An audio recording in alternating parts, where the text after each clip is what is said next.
ერთ-ერთი საინტერესო პერსონაჟი, რომელიც აი ასე ვთქვათ, თეიმურაზის ამ ქვეყნიური მწირობის ჟამს ჩნდება, მისი მიმოხეტების ჟამს ამ ქვეყანაზე, ეს არის ივანე, ნამღვდელარი ივანე, რომელიც ადრე ემსახურებოდა ეკლესიას, როგორც თვითონ ამბობს, ჩემთვის ეს ძალიან ნიშანდობლივია, ის ამბობს, რომ მე ვემსახურებოდი ეკლესიას, ეხლა ვემსახურები ხალხს. ამ დროს თვითონ სიტყვა ეკლესია თავის წარმოშობით ნიშნავს კრებულს, იგი იმავე ხალხს, ოღონდაც ეს არის ქრისტეს ხალხი, რა თქმა უნდა, და ის აღარ ემსახურება ქრისტეს სხეულს, ანტიქრისტეს ემსახურება. აი ჯაყო და ივანე ერთად ძალიან მახსენებს ბულგაკოვის ოსტატი და მარგარიტას სხვათა შორის ეს ვოლანდის ამალას რაღაც ალუზია ესეთი ძალიან წაგავს. მანამ სანამ ივანეს ხელს აძლევს ჯაყოსთან, ჯაყოს ამალაში ყოფნა და სანამ მისგან მოელის ქრთამს და ხელმოსაწყობს. არა, მე პირიქით მგონია ივანია რაღაც უფრო ისეთი ინტელექტუალური წამყვანი ძალა და ჯაყო ასე ვთქვათ მისი ჯამბაზი ერთი ძალიან საინტერესო. ავსებენ ერთმანეთს. კი, ავსებენ ერთმანეთს. მე მახსენდება ახლა უნდა მეხსენებინა კონსტანტინე გამსახურდია ზარები გრიგალში. რომელიც 24 წელს არის დაწერილი, თუ არ ვცდებიან 22 ან 24 წელს ტოლები არიან ეს ნაწარმოებები. არაჩვეულებრივი, ძალიან შთამბეჭდავი, ესეთი პლაკატური ტექსტია და ამ ტექსტში აღწერილია რწმენის კრიზისი, რწმენისა და ღირებულებების, ასე ვთქვათ, კრიზისი, დევალვაცია, ყველანაირი დაკნინება საზოგადოების და მწერალი მას ასე გადმოსცემს მღვდელმა, მას შემდეგ რაც ბოლშევიკებმა ეკლესიები დააკეტეს, თითქოს ჩიტი ღობეზე იჯდა და ხელისაქნებას ელოდებოდაო, ხალხმაც ბედნიერად დაივიწყა ეკლესიისკენ სავალი გზა, ხოლო მღვდელმა სოფლის შარაზე 3 კიტნო გახსნა, დუქანი. ძალიან კმაყოფილია შემოსავლით. ისინი, ვინც ადრე მისი მრევლის წევრები იყვნენ, ახლა მის დუქანში სხედან და ნანობს იმ წლებს, რომლებიც ღვთისმსახურებაში გაატარა. ნეტა დიდი ხნის წინ, კარგი ხნის წინ დამდგარიყო ამ ჭყალებში ჭეშმარიტების გზაზე და მისი ოჯახი გაცილებით უფრო მეტად იხეირებდა. და ნოველა მთავრდება ესეთ შემზარავის სახით მნათეოქრო პირი, ლენჩი, ქრისტეს მიერ სულელი იღუპება, ხოლო ეკლესიის ეზოში ძირს დაცემული, დაპირქვევებული არის ძველი სამრეკლო, როგორც მკვდარი ღმერთის უპატრონო ლეში. ძალიან სევდიანი ნაწარმოებია. ივანე ნახუცარი ივანე და ამ 3 კიტნოს მესვეული მღვდელი ზუსტად ერთი, ასე ვთქვათ, მოდელის განსახიერება სხვადასხვა ტექსტში. ივანეც ბოლოს კოოპერატივის გამგეა. ისიც სავაჭრო საქმეშია ჩართული. ხო, მაგრამ რაღაც ივანე რაღაც ძალიან ზედმეტად ფილოსოფოსობს. იცი როგორი გრძნობა მაქვს, რომ მას უფრო მეტად აქვს მისი არჩევანი არის არა უბრალოდ ის, რომ ან სადღაც უფრო სარფიანი საქმე იპოვა. არამედ ეს მისი გაცნობიერებული სულიერი არჩევანია. მას სურს რომ ეს დაამტკიცოს, რომ ეს არჩევანი სოფია. შენ ადრე ამბობდე რაღაცა პირდაპირ სატანურია მისი, ასე ვთქვათ, შინაგანი მდგომარეობა. ის ყველაფერი, რასაც ამბობს, დრო და დრო ისე ფილოსოფოსება, ხო, იმას რა ქვია, თეიმურას. ის და თეიმურაზი ლაპარაკობენ თემებზე, რომელიც არის რაღაც ეგზისტენციალური თემებია. არ მოწყდა ივანე ამ თემებს, კი არ მოწყდა, არამედ სრულიად საპირისპიროა, რაღაცა მართლაც ანტიქრისტული, როგორც შენ თქვი, საპირისპიროდ შეაბრუნა სიძულვილი. სიყვარული შობს სიძულვილს ივანეს აზრით. ხალხის სახელით ლაპარაკი, ხალხის სიყვარულით მომიზეზებით, ხალხისავი მტრების ძიება და მათი ხოცვა-შლე და ეს ჩვეულებრივი სტანდარტული ბოლშევიკური რევოლუციური მოძღვრება სწავლება მწერალი ირიბად ამხელს ამ სწავლებას. ის მთელი ძალით აი პირდაპირ ცდილობს გამეტებით ამ დიალოგების მეშვეობით გარკვეული მამხილებელი სიგნალები მისცეს ადამიანებს და მკითხველებს, რომ უნდა ვეგრძალოთ სრულ წინასწარმეტყველთ, რომ მათი ნაყოფიდან უნდა ვიცნოთ, ზოგი პასაჟი სახარებიდან არის ამოწერილი, ზოგი მღვდელი შერჩეულია პირდაპირ ხაზგასმით მწიგნობარი თეიმურაზი, რომლის ასე ვთქვათ ხელშიც ქვეყანა და მისი მსგავსი პოლიტიკური კლასის ხელში ვერ იხეირებს და ივანეს რაც შეეხება ივანე ჩემი ხედვით დგას ასე ვთქვათ როგორც ნამღვდელარი, როგორც ანტიმღვდელი რეალურად ის დგას შემდეგ მიმდევრობაში ნაწარმოებში დესაკრალიზებული და შებრალული სახით წარმოდგენილია შემზარავი სახით მართლმადიდებელი ეკლესიის 7 საიდუმლოდან რამდენიმე 5 მაინც. ხო, იქნება ნათლი მამა და ნათლმირონობის ტრადიცია და ასე ვთქვათ, აი ესეთი ხალხური ინტერპრეტაცია და გათავისება საიდუმლოებისა ჩვენ ვიცით და ცნობილია. ნათლი მამა ნათლი დედას ზეიძალადებს, გააუპატიურებს, შემდეგ ხასად დაისვამს და შემდეგ ცოლად ირთავს. აი ეს ქორწილი, რომელიც იმართება ხევისთავების საგვარეულო ეკლესიაში, ხევისთავთ არა მარტო თეიმურაზის, მთელი მისი 10 საუკუნოვანი მოდგმის პანაშვიდი და განადგურება, შეურაცხყოფა. მღვდელი ივანე, ნამყოფილი მღვდელი განასახიერებს მღვდლობის საიდუმლოს სრულ დესაკრალიზებას და განძარცვას, გაბერწებას სულიერი და ღვთისმსახურებითი ძალებისაგან ამ ქვეყნის. თეიმურაზი მოგვიანებით აყალიბებს ახალი დროის ფოლადისა და რკინის კაცების ეპოქის ცნებებს, მგლებთან მგლობა და ცხრებთანაც მგლობა. ვისაც ერთი აქვს 2 წართვი, ვისაც არაფერი არ აქვს, იმას 9 პირი ტყავი გადააგლიჯე. ივანე უმოწმებს თითოეულ მათგანს ღმერთის სახელით, რამდენიმეს ღმერთმა გიშველა, აი ეგ კი სწორია, ეგ კი კარგია, სიკეთეს ნურავის უზამ. აი ეგ კი ყველაზე კარგი სწორი აზრია, ეგ ჩემს თავზეც გამომიცდია. რა თქმა უნდა, მწერალი თეიმურაზის პირით აყალიბებს ანტიქრისტეს სწავლებას, რომელიც გაბატონებულია მისი ხედვით და მისი აღქმით მის თანამედროვე რეალობაში. ამ ყველაფერს კვერს უკრავს და ასაბუთებს ძალიან უმახიანად და შემართებით ყოფილი მღვდელი ივანე. კიდევ ერთი საიდუმლო, ეს არის ქორწინების საიდუმლო, რომელიც ასევე არის ამ ნაწარმოებში. ამ ნაწარმოებში ქორწინების საიდუმლო და ქორწინების საზრისი წმინდა ქრისტიანული ვალდებულებების და ქრისტიანული, ასე ვთქვათ, მოვალეობების კუთხით არის წარმოდგენილი. ქმარს, ანუ თეიმურაზს ამ შემთხვევაში გაცილებით მაღალი პასუხისმგებლობა ეკისრება და ეს ვალდებულება, პასუხისმგებლობა მისი ყველა ეტაპზე, რომანის ყველა ეპიზოდში არის ხაზგასმული და ყველაფერი წერალი. და ამას აღიარებს მარგოც ის, ასე ვთქვათ, აი ეს როლური მოდელები ცოლისა და ქმრისა, რაც უნდა იყოს და როგორც უნდა იყოს, დაყენებულია და წარმოდგენილია სწორედ ქრისტიანული სწავლების ფარგლებში მწერლის მხრიდან. და ამ წყობის, ამ მოდელის შებრალვა სიმბოლურად აღნიშნავს, ასე ვთქვათ, აღნიშნავს ქრისტიანული ფასეულობების ძალიან მნიშვნელოვან გაუფასურებას, შებრალვა უკვე ჯაყოსა და მარგოს ჯაყოსა და მარგოს ჯერ ინცესტის ანალოგიური აქტი, ასე შეიძლება განვიხილოთ ჩვენ მარგოსა და ინცესტის თემა საერთოდ ძალიან მნიშვნელოვანია მწერლის შემოქმედებაში, მას აქვს პატარა მოთხრობა სოფიანი საშინლად ისეთი აი კიდურესად მძიმე საზრისის ნაწარმოები, ინცესტის ანალოგია შეინიშნება მის დამდნარ ჯაჭვშიც. იქაც ეს ამ ორივე ტექსტში ეს მდგომარეობები წარმოდგენილია როგორც სამყაროს დასასრული, როგორც რაღაც აპოკალიფსური მდგომარეობა.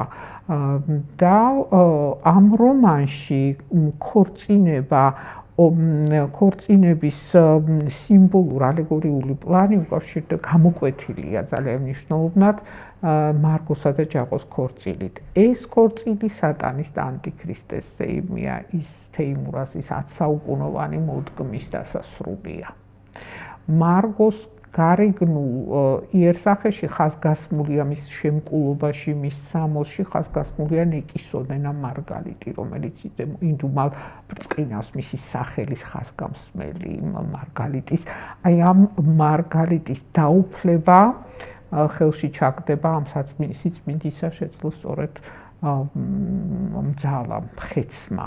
რომელიც ჯვარს იწერს ამ მარგალიტზე, ქორწინდება მარგალიტზე და ამით ეუფლება მას და კიდევ ძალიან მნიშვნელოვანია ზიარებისა და ზეთის კურთხევის საიდუმლოებებზე ამ საიდუმლოებებთან დაკავშირებით შედარებით მკრთალი, მაგრამ ძალიან დამაფიქრებელი აქცენტები. თეიმურაზი და მისი საქმენი ზედგამოლეულ ჭრაქივით დაილივნენ, ირონიით შენიშნავს მწერალი.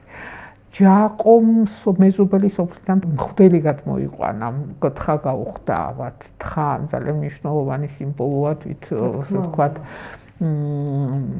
ანტიქრისტეს ერთ-ერთი შესაბამისობა, ძალიან ცნობილი, ვიზუალური. გარდა ამისა, თიკანთა და თხა, ასე ვთქვათ, თიკანია, თხა არის იგივე, რომელიც იქნება ქრისტეს მარცხნივ მაშინ იქნება ის აი ეს თხა ავად გამხდარი თხა დასნეულებული თხა უნდა განიკურნოს ჯაყო მეზობელი სოფლიდან მღვდელი გადმოიყვანა და დაავალა მღვდელს რომ აზიაროს თხა ანტიქრისტემ ჯვარი დაიწერა ხეცმა ჯვარი დაიწერა და იქორწინა ხევისთავთა საგვარეულოში მღვდელმა თხა უნდა აზიაროს. და თანაც ეს თხის ზიარების ამბავს როგორ ვიგებთ ჩვენ უფრო სწორად ჯაყოს მხრიდან ამის თხის ზიარების მოთხოვნის ამბავს ერთად იხსენებენ ამას თეიმურაზი და ივანე და ამაზე იცინიან ორივე. ხო, იცინიან ირონიულად ჩაიყიმილებენ.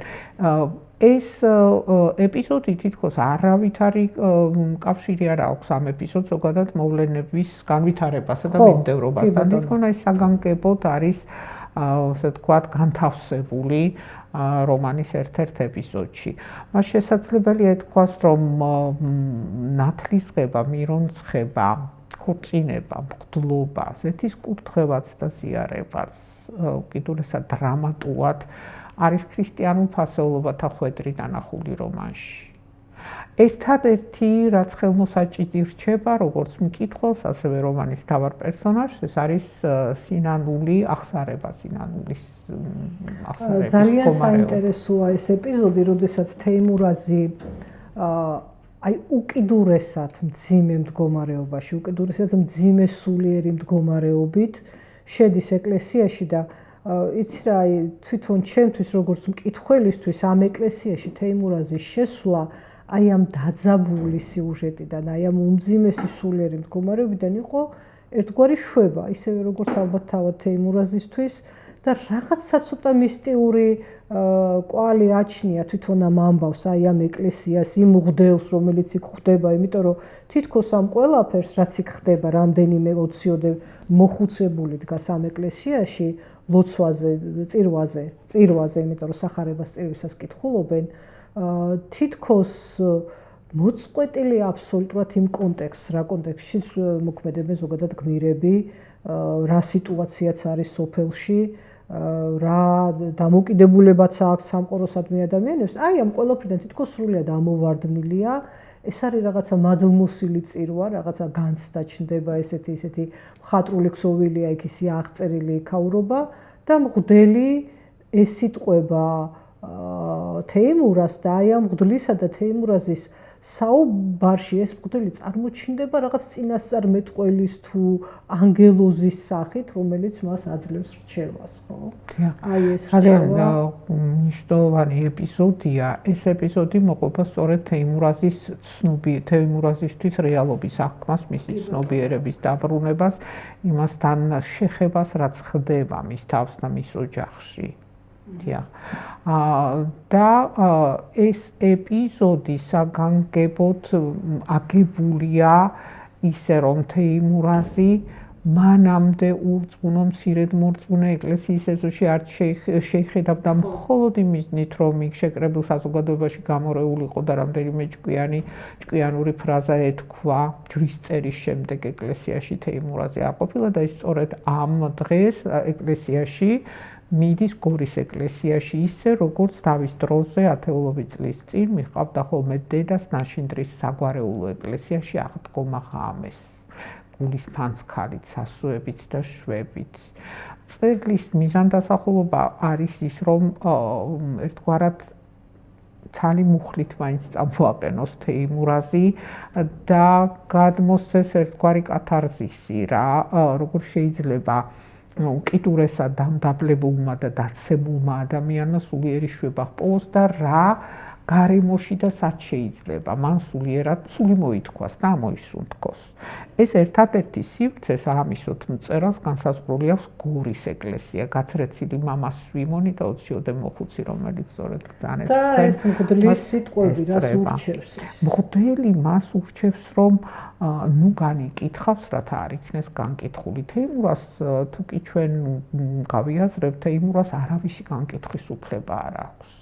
მისი მოვალეობა მხოლოდ საკუთარი თავის განკითხვა და განსჯა. მხოლოდ ასე შეიძლება მან რაღაც სულიერი ძალები მოიკრიბოს. ის რწმენას ეძებს. რწმენის ურწმუნო გულით სიარული და სიცოცხლე მას არ შეუძლია. აი სწორედ ამ რწმენის ძიების წყურვილმა შეაღებინა მას ეკლესიის კარი და მოასმენინა იქ მრუში დედაკაცის იგავი. სწორედ ამ იგავით ბრთაშესხმულმა და შვებამიცემულმა თეიმურაზმა მოხსნა მარგოს ბრალდების ტვირთი და მთელი დანაშაული თავის თავზე გადიჭდია, როგორც ამბობს მწერალი. თუმცა ავტორი გახლავთ რეალისტი მწერალი, რეალიზმი დედახია და ღირძია მისი შემოქმედების, როგორც თვითონ აღნიშნავდა და ის რა თქმა უნდა ძალიან ღრმა ფსიქოლოგიური ასპექტების გათვალისწინებით, გააზრებით არავითარებს სიუჟეტს, ისე რომ თეიმურაზი საბოლოოდ განიკურნა ყოველგვარი სნეულებისა თუ აბადობისგან. დაბრუნდა მამის წიაღში. დიახ, დაბრუნდა, გაძლიერდა თეიმურაზი არის ისე უმწეო უსუსური მერყევი და ის ვერ პოულობს თავის თავში ძალას, რომ შემუსროს მხეცი.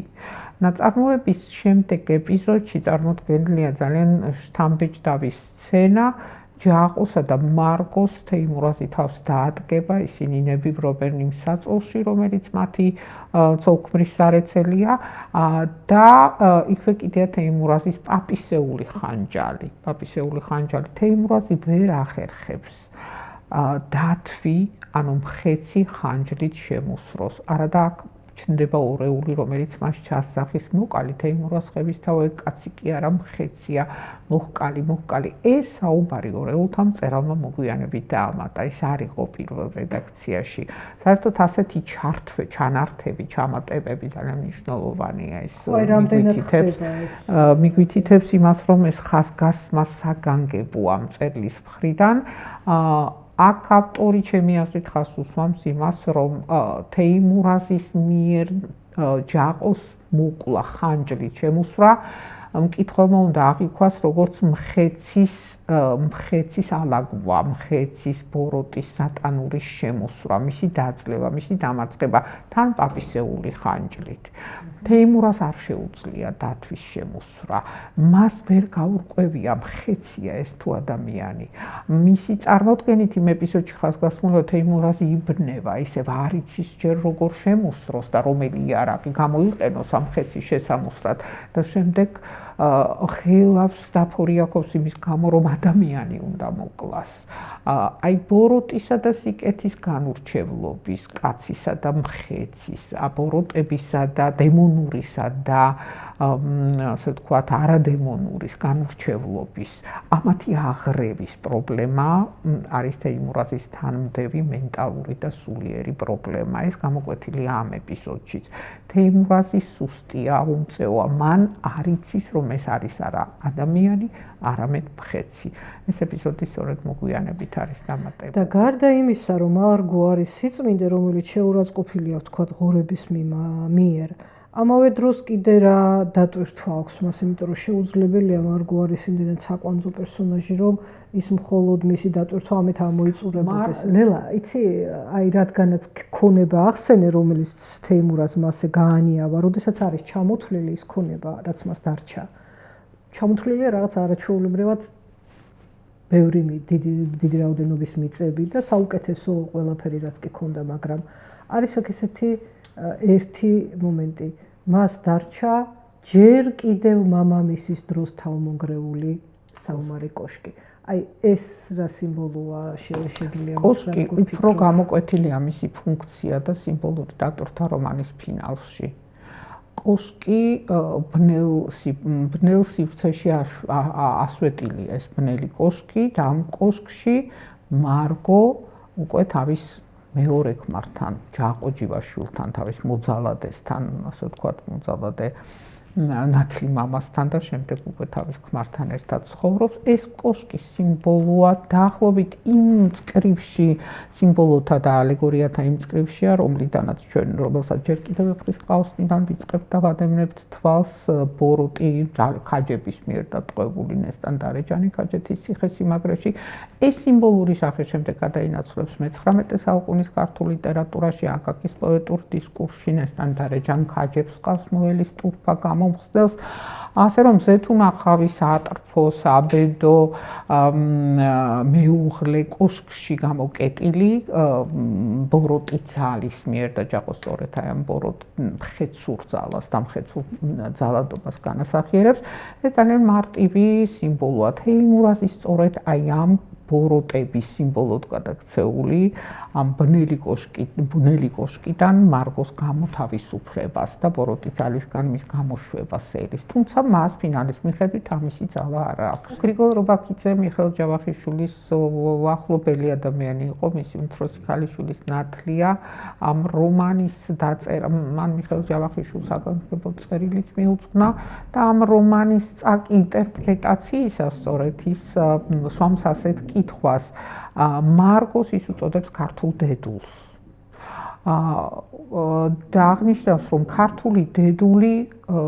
ქართულ დედულს მოძალადემ პატივი ახადა. ეს გასაგებია, ჯაყო მოძალადია, მაგრამ მიიღო თუ არა ქართულმა დედულმა ეს მოძალადე. ანუ სად არის მარგოს პასუხისმგებლობა? მიიღო თუ არა ქართულმა დედულმა ეს. აი ეს არის ყველაზე მტანჯველი და ტრავმული შეკითხვა, რაც ჩვენ უნდა დავსვათ ამ ნაწარმოების შემდეგ, წაკითხვისას. მწერალი როგორც რეალისტი, ავტორი ამბობს, რომ ქართულმა დედულმა მიიღო ბოლშევიზმი. მართალია მე გაწმილდა, მოტყუდა, კოშკში გამოიკეტა ისეთივე, ასე ვთქვათ, ტვირთი დაეკისრა და ისევე განადგურდა, როგორც ჯაყოს სხვა ცოლები. მაგრამ ქართულმა დედულმა მიიღო ბოლშევიზმი. ეს არის ყველაზე ტრაგიკული, ტრავმული კითხვა-პასუხი, რაც ამ ნაწარმოებში მოიძია და ამოიკითხა და რის შეცნობასაც და გააზრებასაც ცდილობდა გრიგოლ რობაქიძე. მწერალმა ძალიან მძიმე პასუხი გასცა ამ კითხვას და ასევე წარმოადგინა. თუმცა ის იმედის აზრისის გარეშე ამ ნაწარმოებს არ ტოვებს. ფინალში კოშკიდან, ისე ბნელი კოშკიდან ჩანს იმედის სანთელი. თეიმურაზი მუდმივად გარშემორტყმულია ძაღლის მძორით, ეს ძაღლის მძორი მისი აყროლებული ცხოვრების სიმბოლოა. აი თეიმურაზის ის ოთახში ელოდება თავის ნაცოლარს, მაგრამ მიმოიხედავს და მთელი ოთახი მოფენილია ამ ძაღლის მძორით. იქვე სკამზე, რომელზეც წარმოსახული მარგო იჯდა ცოტა ხნის წინ და მას ეს იტყვებოდა, იქაც ძაღლის მძორი გდია.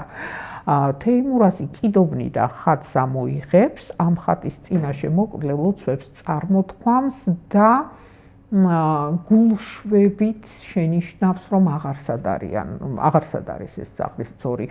აი სიმყრალეც გამქრალია, არც მათი სუნი მოსდის ნაკაცარს. მწერალი თვლიდა, რომ მარქსი შხამს განკურნავს სახარება. ქრისტე მოერევა მხოლოდ ურწმუნობას, ამ შხამს, აი ძაღლის მძორით სიმბოლიზებულს თუ სხვა გარკვეული ასპექტებით, რაც შეიძლება რომანის ტექსტიდან, როგორც მხატვრული სახეები და ამ სახეების ასაშენებელი კომპონენტები ჩვენ ჩამოვთვალოთ, ეს ჯაყოს მხეცური ბუნება იქნება თუ ძაღლის მძორი იქნება, აი ამ ყველაფერს განკურნავს სახარება. მწერლის კონცეფცია უკიდურესად ქრისტოცენტრულია, ჩვენ ამას ვერ გავექცევით. მწერალი ძალიან იყო დაინტერესებული ფროიდის ფსიქოსექსუალობით. ის აღნიშნავდა თავისუფლის წიგნებში ორ პლანს თავისი რომანის, ფროიდი და აგვისტო. აიჯაყო. პერსონაჟთა ფსიქოლოგია, მათი ხორციელი თუ მენტალური, ასე ვთქვათ, მათი არსებობის ზიგზაგები. ეს ძალიან მნიშვნელოვანია ამ წერლისთვის და ადამიანურ ბუნებას ის ზედმიწევნით ეს ფასრად და მძაფრად და მოურიდებლად იკვლევს. ეს არის ერთი ძალიან მნიშვნელოვანი პლასტი, რომელიც ზედაპირზე დევს. მაგრამ მწერალი მიუთითებს, რომ ამ რომანს კიდევ აქვს სხვა პლასტი და ეს არის აგვისტო. აი ამ აგვისტოსთან მიმართებით საყურადღებო სწორედ რომანის ის მონაკვეთი, რომელზეც ჩვენ ვსაუბრობთ, ფინალი. აი ეს ფინალი შეიცვალა. 1934 წელს გამოვიდა რომანის მესამე გამოცემა. ამ რომანს დაემატა ფრაზა ისევ დაყუდებულ შიომღვიმელივით იცდის თეიმურას ხევის თარ. შიომღვიმელი არ არის ნახსენები წინა გამოცემებში. არა. და არცად არ არის ტექსტში ნახსენები. შიომღვიმელი უკავშირდება 1924 წლის აჯანყებას. აჯანყების დამოუკიდებლობის კომიტეტი, რომელიც ტრაგიკულად, ასე ვთქვათ, რომლის ხვედრი ძალიან მონაწილეთა ხვედრი ძალიან ტრაგიკული იყო, სწორედ შიომღვიმის მონასტერში იყო განთავსებული როგორც საბანაკე ადგილას და შიომღვიმის მონასტერსა და მიმდებარე ტყეში დააპატიმრა სწორედ ჩეკამ 1924 წლის სექტემბრის დასაწყისში, თუ არ ვცდებით, ამ კომის წევრები. დიახ. მწერალმა 1924 წლის მოვლენების სასაკლაო, მაშინ გაიმართა ძალიან ტრაგიკულად და ტრაუმულად მიიღო. ფაქტობრივად კოშმარების მდგომარეობაში ცხოვრობდა და ეს ჩანს მისი უბისიგნაკების ჩანაწერებშიც. 1934 წელს შესრულდა 10 წელი ამ აჯანყებიდან. საბჭოთა ხელისუფლებამ მთლიანად ამოიღო ეს მოვლენები, ესეთი ამპუტირების წესით, ამოკვეთა და ამოძირყვა როგორც სამეცნიერო იმდროინდელი თუნდაც და იმ ფორმატის, ასე ვთქვათ, კვლევებიდან თუ მიმოხილვებიდან აბსოლუტურად იგნორირებით და უგულებელ ყოფილიყო არც პოზიტიური შეფასება, არც ნეგატიური შეფასება, რა თქმა უნდა, არ შეიძლებოდა დაუშვებელი იყო და მწერალმა გამოიჩინა რაღაცა ესეთი ერთგვარი თეიმურაზულის თუ შეიძლება ითქვას სუსტი, მაგრამ მაინც გამბედაობა. დიახ. და ეს მოლოდინი და 1924 წლის აჯანყების აგვისტოს აჯანყების, აი ეს ასე ვთქვათ, პათოსი მან თეიმურას დაუკავშირა. მართალია ძალიან ფერმკრთალი, მოღუნული, გატეხილი, შეიძლება რომ თვითონ უკმაყოფილო იყო საკუთარი, ასე ვთქვათ, პროტესტის ძალით, შეიძლება პროტესტის ძალით არა, მაგრამ შეიძლება ის უკმაყოფილო იყო თვითონ ამ პროცესში, თვითონ საკუთარი, ასე ვთქვათ, ჩართულობით და ძალისხმევით. ძალისხმევა ერთადერთი იყო, რომ ეს აჯანყება მიაჩნდათ ერთგვარად წინასწარ განწირულად, წინასწარ წაგებულ ბრძოლად. და ბევრი კვლევა ახლა ამაზე უფრო ისტორიკოსების კონტექსტია, მაგრამ 24 წლის აჯანყების ასახვა შედეგების, მიზეზების, წინაპირობების, თვითონ პროცესის ქართულ ლიტერატურაში ეს თალკე თემა და ამ საკითხზეც რამდენადაც ჩემთვის ცნობილია კვლევები არსებობს და არის გამოკვლევები. მიხეილ ჯავახიშვილთან დაკავშირებით შეიძლება ერთი რამ ითქვას, უბისწინაკები, მისი ჩანაწერები არის დეკოდირების მშვენიერი საშუალება და ამ ჩანაწერებში ჩდება არაერთხელ არის ეს მიმდევრობა შინით დაწყებული გვარსახელები შიო შალვა, შადური, შაბურისძე, მაგალითად შალვა შველიშვილი. ეს სახელები და გვარები მწერალმა გაადევნა რუსეთის იმპერიის ანტირუსულ და ბოლოს 1924 წლის აჯანყებას. აი მე ძალიან მომეწონა შენეული განმარტება მარგოს სახელის, როდესაც მარგალიტებს არ უფენენ ღორებს, პირდაპირ ბრძანება ეს სახარების, რომელიც ესე მწარედ დაარღვია თეიმურაზმა და ასე ვთქვათ მარგოს სახელის დაკავშირება ამასთან თავად თეიმურაზის სახელიც სახელები. იქ სადაც ლიტერატურული ტექსტის ლოგიკა შეიძლება, ასე ვთქვათ, აიკინძოს ერთმანეთის მიყოლებით ერთგვარი გახსნილი დეკოდირებული სახელების, ფაქტების, მოვლენების, ასე რომ ამ ტექსტს წარმოუდგენელია, რომ არ ქონოდა რაიმე, ასე ვთქვათ, დატვირთვა კიდევ მეორეული რაღაც ჩანაფიქრი არ მდგარიყო თვითონ სახელის თეიმურაზის მიღმა. ამ სახელსის დაკვირვება მისი ასე ვთქვათ ისტორიულ წყაროებში მოძიება ერთგვარად უშედეგო აღმოჩნდა, იმიტომ რომ არც თეიმურაზ პირველი, არც თეიმურაზ მეორე, კიდევ არც სხვადასხვა ასე ვთქვათ მოღვაწე განსაკუთრებით საძებნი იყო უფრო ბაგრატიონთა წრეში, რადგან თეიმურაზ ხევისთავი როცა მამისეულ სახარებას კითხულობს, იქ მამის მიერ მიწერილ ორ ფრაზას ერთ ფრაზას წაიკითხავს და შემდეგ მეორე ახსენდება. ორივე ბაგრატიონებს უკავშირდება. განიყვეს სამოსელი ჩემი და კვარცაზე და განიყვეს წილი და საჯეუფალო მავნებელნი ჩემნი. ეს ფრაზას გაიხსენა თვითონ როგორც სოლომონის იმერეთის მეფეს სოლომონის საფლავის ქვაზე წარწერილი და სოლომონის ხვედრიც საბედოს ოჯახ დანგრეული ემიგრირებული გაქცეული ასე ვთქვათ ქვეყნიდან გაძევებული